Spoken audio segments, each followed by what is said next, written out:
আজ যে police BNP Jamaat Islami যেখানে পায় মিছিলে পাইলে সমানে ঠেঙ্গায়, এই পুলিশের আবার আওয়ামী লীগ যেখানে পাবে ক্ষমতায় না থাকলে সেখানেই পিটাবে।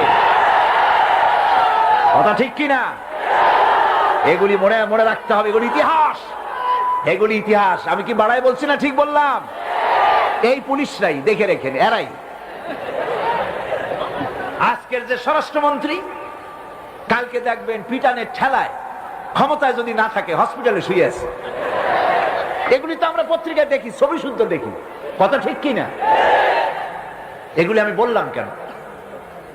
এই জন্য বললাম ইতিহাস ভুলে যাওয়া উচিত না, ক্ষমতার দম্ভে পাগল হয়ে যাওয়া উচিত না। আল্লাহ পাক বলেছেন লিনানজুরাকুম কাইফা তা'মালুন, ক্ষমতা দিয়ে আমি দেখি আমলটা কি করো, তোমার আমলটা কি হয়।